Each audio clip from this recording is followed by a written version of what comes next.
some soldiers were kidnapped initially. And while they went in not on a rescue mission. They went in to find out what has happened. Why are you holding our men?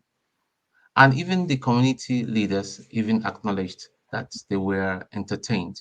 So if they were going to take them out or on an offensive, as people are now claiming, they would have taken out a lot of civilians and would have videos would have been flying all over the place. Everybody has a smartphone these days.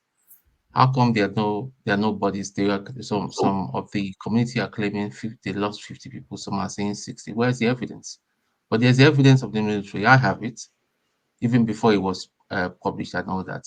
Somebody sent it to me, and I've sent it to somebody on this forum. I know why I did not send it to Dr. Rudolph, because it shouldn't be published. I have it. So let's just stop all these things, because when the narrative suits our politics, we try to politicize everything. We start to connect it to IPOB and the Igbos and all that. Let's just stop this nonsense. The soldiers were killed. It's not a nice thing.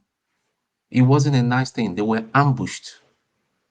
After they held the meeting in the town hall and all that, they wanted to leave. They asked the leaders, from what I heard, they asked the leaders, you need to come with us. We need to get to the bottom of it. That was where the tension started off. And then, what is the meaning of militants? These militants are criminals. They still hold very, very dangerous weapons. They still have the very dangerous weapon at their disposal. And they were just ambushed and they were murdered. So whatever action because listen, you can't just kill a military man and expect to go for it. You're telling me rule of law. What kind of, I mean, what kind of effing rule of law is that? These people are criminals. Then the guy, the chap that was behind it, the head of it, and he's being harbored by the governor.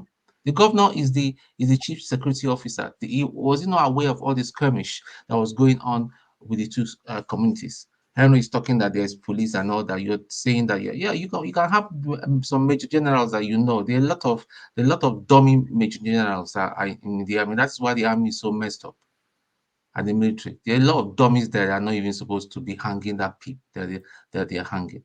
So what are you telling me? This is even no none of us here knows the real thing. But if you can put two and two together, and please let us read and be objective. It wasn't a nice thing that those guys were killed.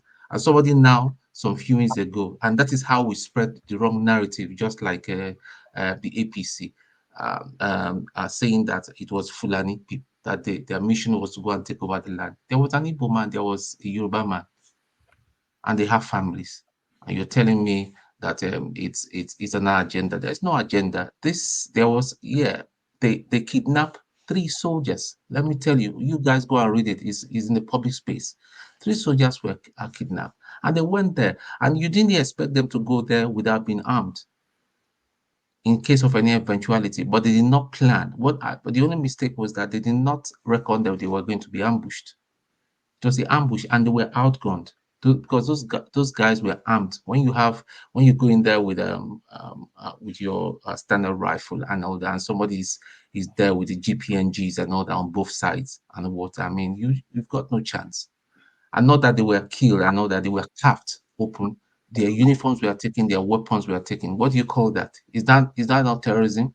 Bandits are terrorists. Militants are terrorists. Let's just call it for what it is. Simon Ekpa calling for people to be dealt with is a terrorist statement. So let's just stop all this nonsense. When it suits us, we support our own and all that. When it's wrong, it's wrong with a W. And when it's right with a capital